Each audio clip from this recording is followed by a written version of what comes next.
The Johnson Wax Program with Fibber McGee and Molly.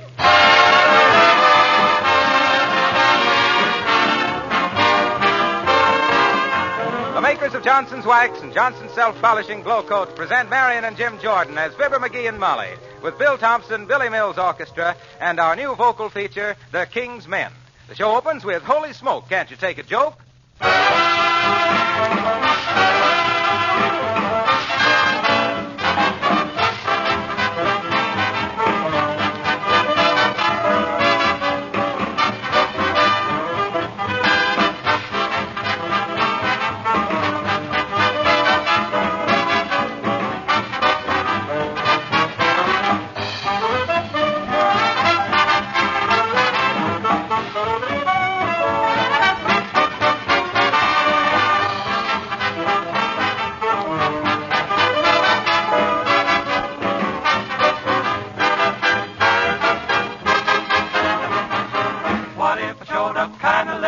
Coming from another date. Oh, holy smoke, can't you take a joke? Can't you take a joke? Take a joke, take a joke. That was the lipstick on my tie. That was only cherry pie. Holy smoke, can't you take a little joke? I hope that if you wrote to Beatrice Fairfax, ask her what to do.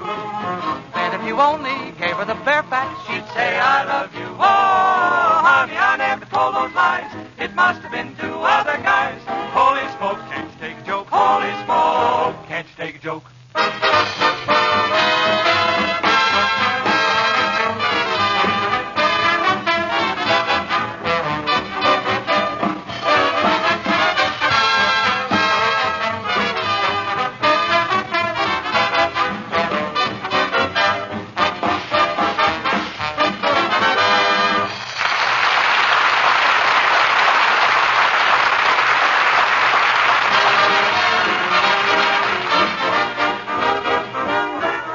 The worst way to start the day off is to get out of bed on the wrong side, especially if your bed is right next to an open window.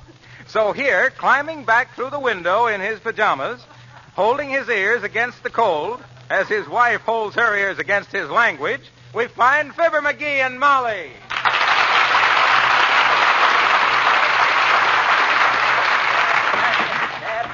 Dead rat of an architect that planned a window right next to a bed. Here, help me get in through this window, Molly. Oh, you poor dear. Oh, the dirty... McGee, watch your language. And shut the window. It's cold in here. It's colder out there. Oh. Dead rat. I'm so sorry, dearie. How'd you happen to fall out? I had a nightmare. All night long, I dreamt that I couldn't get to sleep. What a night. It was terrible. Well, that's too bad. Well. Hurry up and get your clothes on, dearie. I'll have breakfast ready in a jiffy. And I'll tell you right now, Mrs. McGee, I'm not going to shave today. You're not? No, I'm not, and that's definite, see? All right, sweetheart. I don't blame you a bit. Well, Huh? What was that? I said I don't blame you a bit. You're just as handsome to me with or without a shave. Well, every other time I wanted to go without shaving, you says, get in there and shave. Now, never mind what I used to say. I could be wrong, couldn't I? You could be wrong. Hey, I'm going back to bed. I'm still dreaming. No, come on to breakfast. Just put on your robe and slippers. What? You mean you're going to let me come to breakfast in my bathrobe? Certainly. And here's the morning paper. You can read it whilst I make the toast. Well, gee. Thanks, Molly. Hey, what are we going to have this morning? Same old wheatsy bitsies, I suppose. Well, it was you that insisted on our getting the wheatsy bitsies, dearie. It was? Yes. You said they'd improve your performance at first base. Well, I got a nasty note from Judge Landis. I ain't the only one either. I'm tired of wheatsy bitsies, Molly. Why don't we have wheat cakes and sausages once in a while? That's just what we're having this morning. Huh? And I got some genuine Vermont maple syrup, too. Oh, boy, Vermont maple syrup. When did you get that? Yesterday. I didn't see it. Well, you wouldn't have recognized it. It was packed by the Farley Packing Company and labeled Republican Sack.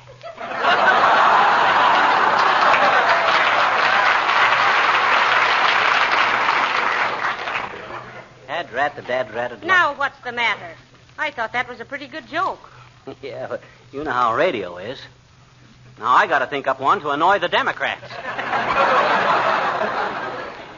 You really don't mind if I don't shave, Molly? Not a bit. Not a bit. Don't want me to shave at No, all? no. I just want you to be comfortable and happy.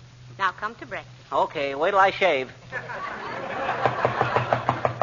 Answer the door, dearie. I want to start fixing the wheat cake. Okay, I'll get it. Who can be around here at this time? Oh, there, McGee. Good morning, good morning. Don't give me that cheery good morning stuff, Gildersleeve. If you can't be your old sourpuss self, don't talk to me. My old sourpuss self, eh? Yeah, that's very good. My, that's a handsome bathrobe you have on there, McGee. Yes. It is a bathrobe, isn't it? Oh, and that's a neat idea there, using a piece of old clothesline for a belt. I imagine it's very comfortable. Well, you're wrong. It ain't. It cuts like a knife. McGee, breakfast is nearly ready. Oh, good morning, Mr. Gildersleeve. Good morning, Mrs. McGee. A lovely day, isn't it? It is not. It's terrible. I never see such a lousy By day. the way, McGee, the reason I stopped by was to bring you these ducks. Ducks? Yes. A friend of mine went out hunting yesterday and gave me more than I could use. Here you are. Oh, thank you, Mr. Gildersleeve. Oh, forget it. After all, there's nothing like having good neighbors, is there? Well, good day, Mrs. McGee. Good day, Fibber. Goodbye, Mr. Gildersleeve. Hey, what's got into that guy anyway? I think he ought to go see a skin specialist. What's the matter with his skin? It's getting so thick I can't insult him anymore. Well, throw them moth-eaten mallards out in the garbage can and let's have breakfast, Molly. Oh, well, all right, dearie. I'll throw them out right away. Anything you say. Good, and I got... What was that? I said anything you say, McGee. You know best. Oh, no, I don't, Molly. Not always. Why, of course you do. I do? Certainly. Well, okay. Let's keep the ducks, then. No use throwing away good food, is there? No, and I'm sorry I suggested it. Oh, forget it, Molly. We all make mistakes. You're just impulsive. I know. Now, come on and have your breakfast. I've got some nice country sausage. Can't we have a minute's quiet in this house? Here I am, half sick with the indigestion, and I can't even eat my wheat cakes and pork sausage in peace. Calm yourself, McGee. I'll see who it is. Come in. Hello there, daughter. Hello, Johnny. How you fixed for Valentine's? I got some beauties here with cupids on them, but I'd advise you not to take them. What's the matter with the cupids? Oh, too risque, daughter. The kids ain't dressed decent. Oh. Eh? Don't believe we want any old-timer. Personally, I can never decide between the comic ones and the sentimental ones. Never know whether to wow 'em or woo 'em. That's pretty good, Johnny. And that's exactly the way I hear it.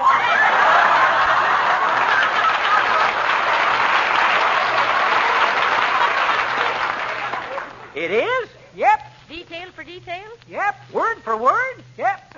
Well, not quite, Johnny. The way I heard it, one feller says to t'other feller, "Say," says, "I see where they had quite a cold snap down south. Now I'll say they did," says t'other feller. "Got so cold the boll weevils were swapping a bale of cotton for a pound of wool." Say, didn't you get up kind of early today, Johnny? Oh, no, this is not early for me. I used to get up at 4 o'clock when I was a bugler in the Army. Bugler, eh? Yep, and a good one, too, if I do say so myself. Even got decorated by General Pershing. And as he was pinning the medal on me, he says, "Boys," he says, "there's nobody in the Army that knows the bugle like McGee." Bugle Nose McGee, I was known as in them days. Oh, my. Bugle Nose McGee, the brainiest blower of the battle bazooka that ever bulldozed a battalion of brave boys to bolt bed and blanket for bath and breakfast by blaring a bedlam of bellows on the brass bagpipes, bringing bravos and bouquets by my brilliant performance of ballads at banquets, benefits, and barbecues, and boosted as the Beethoven of the bugle from Mr. Brahms way back in Europe. What's that I smell? Your cakes and syrup.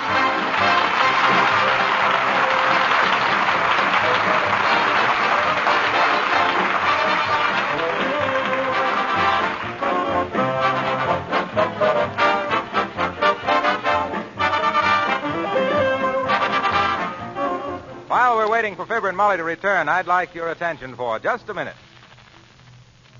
Tonight, I have a pleasant surprise for all you good friends who have been buying Johnson's self-polishing glow coat and Johnson's paste and liquid wax. Our sponsors have declared a consumer dividend on these famous polishes, a dividend for our customers, which gives you 1/3 more for your money. On most dealers' counters right now, for as long as they last, you'll find extra-large packages of Johnson's glow coat and Johnson's wax containing 1/3 more than the regular sizes. You pay only the regular price. The extra 1/3 is your consumer dividend in appreciation of the way you've been buying Johnson polishes. This dividend offer is good for all important sizes, pints, pounds, quarts, gallons, and so forth. But remember, dealer stocks are limited. They'll go fast. So ask your dealer tomorrow for Johnson's self-polishing glow coat and Johnson's paste and liquid wax in the extra-large containers that give you 1/3 more for your money.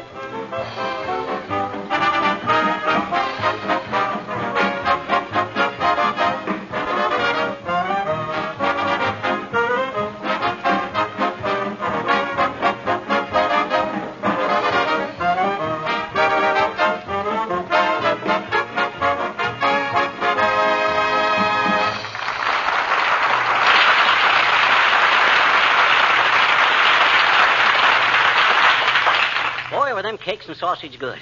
I'm so dead-redded stuffed I could hardly get dressed. Look, I can't even get my belt around me. That's the strap off your wristwatch, dearie. Huh? Oh, yeah. I wondered what made that buckle tick like that. I see you shaved, too. Yeah, I didn't want this Orson Welles guy to get the idea he'd started a fad. Oh, boy, am I stuffed. Well, come on, let's go for a walk, Molly. All right, dearie. Let me help you on with your coat. Huh? Oh. There. Well. My, you look so well in a mackinaw. But I guess you're just the outdoor type. Oh, go on, am I really? Oh, shucks, honey. Hey, where's my other mitten? Oh, dear. McGee, if you lose those mittens once more, I'll have to put the string back on them. Okay, I'll be careful. Let's go, Molly. Oh, my, it's lovely Hey, out. don't walk so fast, Molly. I'm too full of breakfast. All right. Here, let's hold hands. Huh? Oh, okay. You know, we ought to do Look, McGee. Huh? Here comes Mrs. Uppington. Uh-oh. Look at her walking along with her nose up in the air. She holds her head so high she's got a double chin on the back of her neck. Well, I'm afraid we'll have to stop and talk to the old cat. She's... Oh, how do you do, Mrs. Uppington? So nice to see you. Oh, how do you do, Mrs. McGee? And Mr. McGee. Hi, Uppy. What you limping for, Uppy? You got a Charlie horse? Well, if she has, I'll bet it's a thoroughbred. Well, it's really a result of trying to form our Wistful Vista Concert Orchestra. Oh. Yes, you see, when Maestro Mills took me to reclaim some of the band instruments from the, now, what do you call those quaint little novelty stores with the 3 big grapefruit over the door? Oh, could they perchance be, hawk shops? Oh, yes, hawk shop. Oh, my. Yes. Oh, you know, I always believed those were some sort of fruit and vegetable stores. Well, they are, kind of, Uppy, in a way. That's where you go to trade your old 10-carat turnip for 5 berries. Oh, boy, am I hot tonight. Well, what's that got to do with your limp, Uppy? Oh, yes. Yes, Oh, limp. really, I'm almost ashamed to tell you. It's so ridiculous. Oh, come on.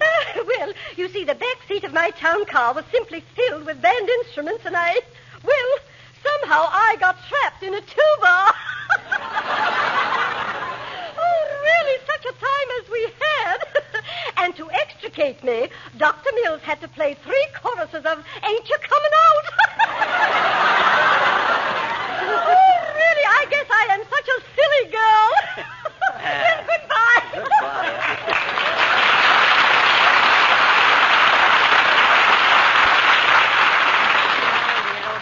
I wish he'd got caught in a violin instead of a tuba. Huh? I was all set with a crack about the cat and the fiddle. Well. Well, come on, Molly. Keep walking. I'm cold. If we don't get in the house... hello, Mr. Wilcox. Well, hello there, folks. Out for a little constitutional? No, just taking a walk.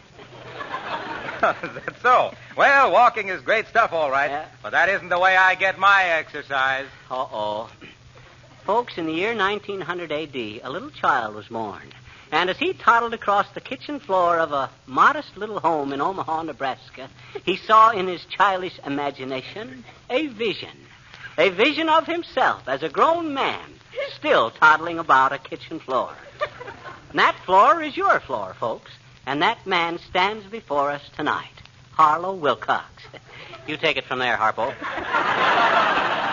What in the world are you talking about? I was about to tell you how I got my daily exercise. Oh, well, how do you get your exercise, Mr. Wilcox? Yes, Harlow. As the Indian chief said to his long-lost brother, who he hadn't seen for 25 years, because he'd been working in the mint, posing for pennies, how?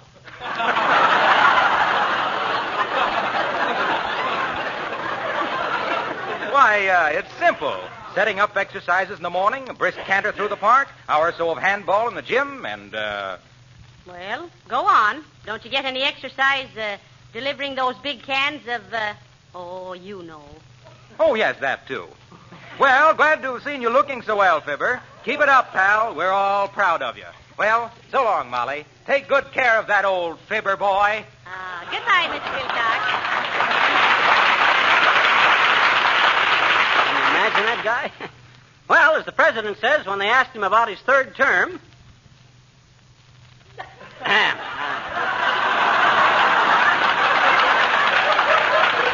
Molly, do you realize he didn't say a word about Johnson's glow coat? Why, he didn't, did he?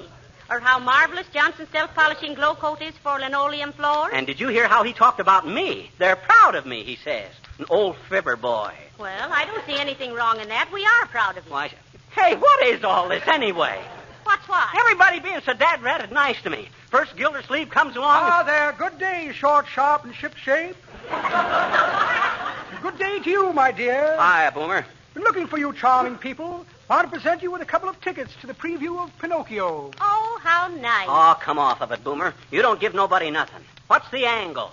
There is no angle, worm. It's just because I love you, chum. Now, let me see. Where'd I put those tickets for Pinocchio? Pinocchio, Pinocchio. I think it's all a jokio. Now, let me see. Here's a letter from my nephew, Agamemnon. Says he would have passed the bar examination, but he flunked in dry martinis. Handful of crossword puzzles. Ah, yes. I was saving those for a brainy day. What's this? Oh, here's a funeral notice of an old friend of mine. Poor lad. He was an expert at telling mushrooms from toadstools. He thought. Yes, well, here's a neat little stiletto. Hope to play a game of mumbledy-peg on a certain party's epiglottis tonight. Well, well, imagine this. Here they are, 2 tickets to Pinocchio.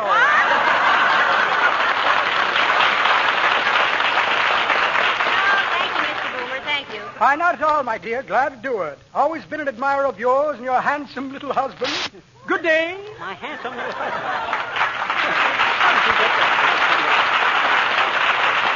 Oh, Molly, come on. What goes on here? I'll get a nasty answer out of somebody if it takes all the king's horses and all the king's men. Are the king's horses here? No, but the king's men are. Huh? Oh, that's swell. Folks, we present the king's men, who will sing a beloved old American classic, The King's Men.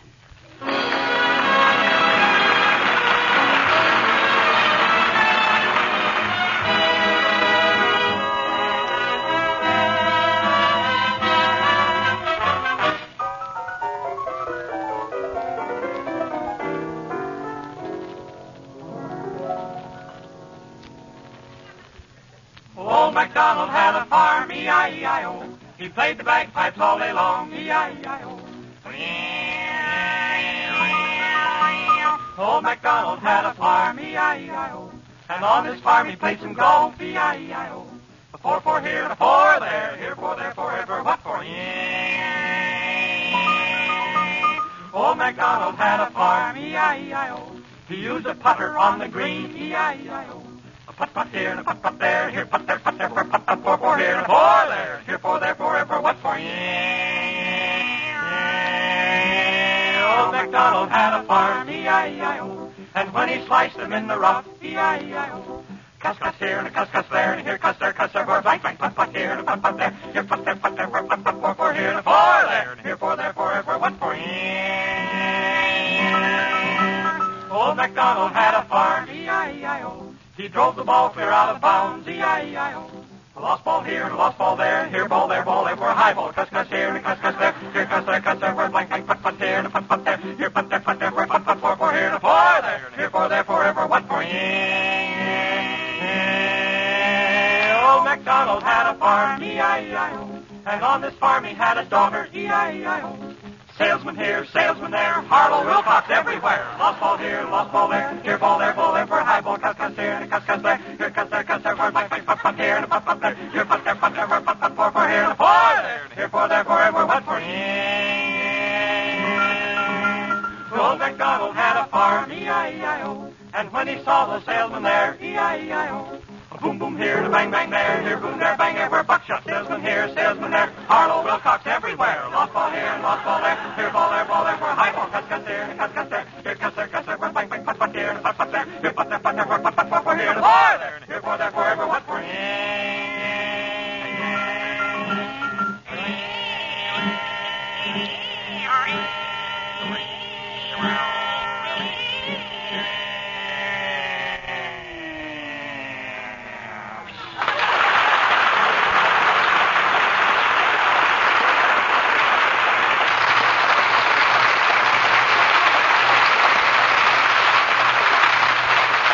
Well, boys. Well, come on, McGee. We're nearly home. Aren't you feeling any better? No, I ain't. Dad, drat, why'd you make me eat all them wheat cakes and sausages, Molly? Wasn't that terrible of me? Oh, I'm such a bad girl to you, aren't I? Hey, I wish I knew what was going on around here. There's so dad-ratted much sweetness and light, I'm getting a little suspicious. What's the matter, Molly? Oh, here comes that little girl from across the street, McGee. Good. Maybe I can pick a fight with her. Now, McGee, pick a fight with somebody your own size. Well, she's just about the size of the fight I want to pick. Hi, little girl. Hi, mister. What you doing? Taking a walk. Where to? Oh, no place. Hmm? I says no place. Not walking anywhere. Well, gee, then how do you know when you get there, Now, listen, sis. I ain't in any mood for polite chit-chat. Now, let me pass. I got to finish my walk. Okay. Can I take a walk with you, please, mister? Can I, please? I like you. No, you can't take a walk with me. This is walk for my health. Oh. Well, remember what Confucius said. What did Confucius say? Confucius say, quote, man take long walk, matter of health. Lady take long walk, matter of form, unquote.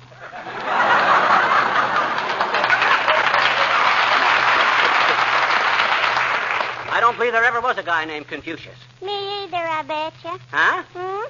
Don't you think Confucius ever lived? No. Huh? No. I think he was the little mandarin who wasn't there, I betcha. Now, so long, mister. Now, don't forget I'm going to marry you when you grow up.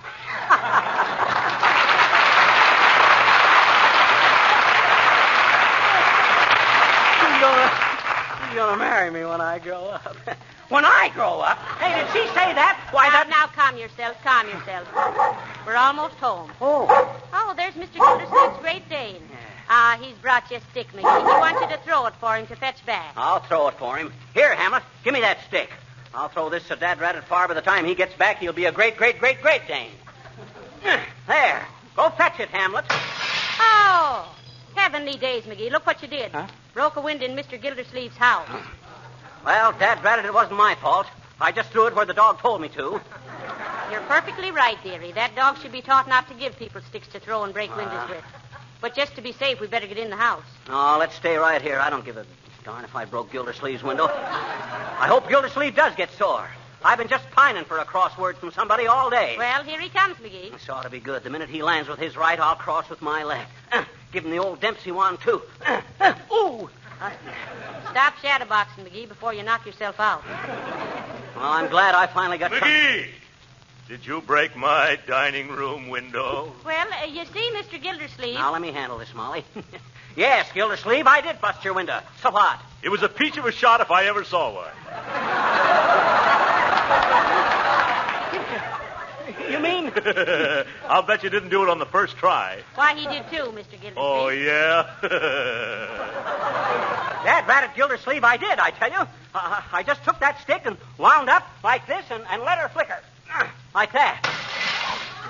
Oh, gee, Gildersleeve, I didn't mean That was splendid, McGee. You've got a wonderful eye.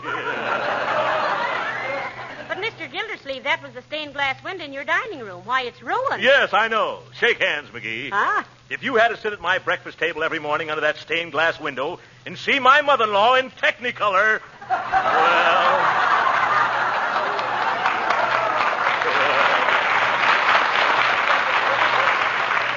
Oh, shucks, Gildersleeve. I'll bet you can't make it 3 out of 3, McGee. Huh? Come on, try it again. Oh, now, wait a minute there. Come on, McGee. See if you can hit that little window up there on the left. Huh? Upstairs. Way up there? Yeah. We'll surprise my wife. She's taking a bath. Oh, no, thanks, Gildy. I'd like to, but no, I better not. Oh, scaredy cat. I ain't either a scaredy cat. Oh, here, stop it, you two. Control your energy. The marble season will open soon. Just send us a bill for the broken windows, Mr. Gildersleeve. Oh, no, forget it, folks. I enjoyed it. What? Well, thanks a lot, McGee. My, I wish I could throw an old stick like you. That does it, Molly. That does it. That absolutely does it. Does what, darling? And never mind that darling stuff, too, either. I want to know what's got into everybody. Hey, Molly. Yes? Look me in the eye. Yes? Did you go and buy that fur coat after we decided that it cost too much? Is that why you've been... No, dearie, I didn't buy it. No, I guess you didn't. That wouldn't explain why Boomer and Wilcox and everybody's been so dad-ratted nicey nice. Molly, for the love of Mike, what is it? I can't stand all this stuff. Everything is too pleasant. I ain't used to it. Please, Molly, what is it? Ah, heavenly days, McGee, don't you know? What? Why, this is your birthday. My birthday? Oh, why don't somebody tell me these things?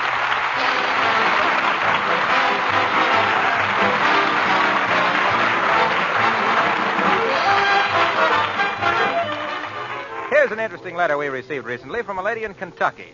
Since using Johnson's Glow Coat, she writes, I've decided it should be listed not only under household hints, but under beauty hints as well. I could hardly believe my eyes when I beheld what Glow Coat had done for our drab-looking floors. It was amazing, this new beauty, and it took hours off my work, giving me more time for relaxation and personal beauty care. Well, it's naturally gratifying to any manufacturer to get letters like that, and the truth is, of course, the product itself has to merit them. That letter was written because Johnson's self-polishing Glow Coat actually does do wonders for drab-looking floors, especially kitchen linoleum floors, without any work of rubbing or buffing. It does save hours of cleaning. It does give more time for relaxation and personal beauty care. And it will do these things for you. So why not buy a can of Johnson's self-polishing Glow Coat tomorrow?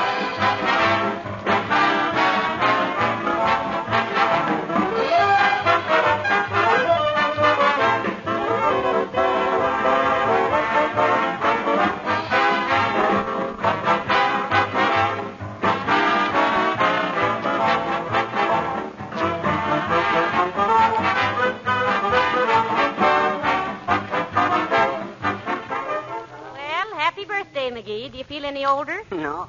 The only thing that makes me feel old is when I think of the wonderful inventions that have been made since I was born. Automobiles, radio, television. I'll bet one of these days we have television sets right in our own automobile. Oh, no. Yeah, imagine driving along in your own car and seeing Fibber McGee's face right on your dashboard. Oh. Yeah. Wonderful. Right next to the choke. Yeah. Good night. Good night, all.